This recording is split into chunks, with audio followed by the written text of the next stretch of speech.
اسکله زاکری داریم آماده میشیم سوارشیم بریم سمت جزیره هرمز.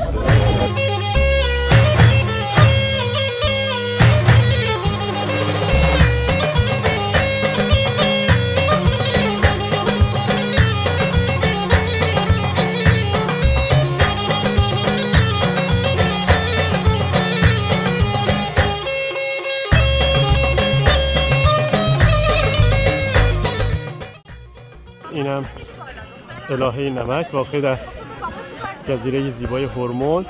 بافتی که گفتم خیلی خاص هست بافت تقریبا قندیلیه که این بافت‌ها شور هستن چون از نمک تشکیل شدن.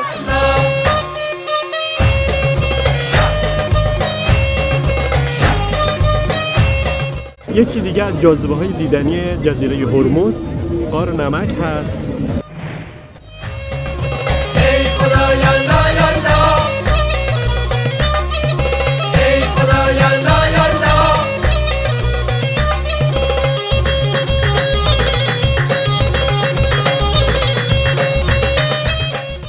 هتل ماجرا در جزیره زیبای هرمز.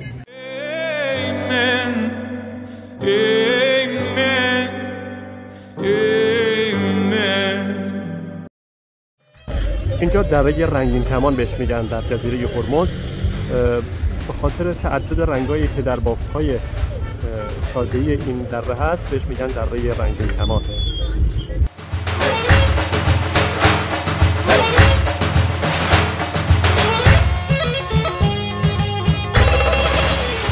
اگه توجه بکنید در انتهای تصویر مجسمه هایی رو میبینیم که شبیه حیوانات هست و خیلی هم قشنگ هستن. به همین خاطر اینجا رو به نام دره مجسمه ها نامگذاری کردن.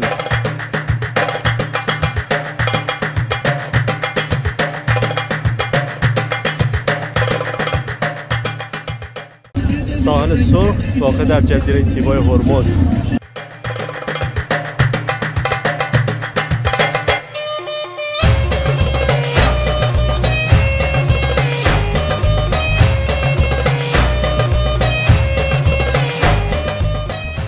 ما الان جایی ایستادیم که مشرف بر تنگه هرمز هست و در بک‌گراند من میبینید که کشتی‌هایی دارن رد میشن و این کشتی‌های تجاری است که از مسیر تنگه هرمز به جنوب شرق آسیا حرکت میکنن. تنگه هرمز برای ایرانه.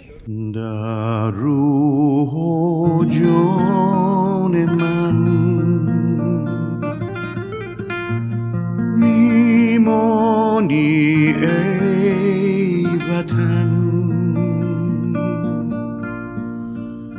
به زیر پافتدان دلی که بهر تو نلرزد.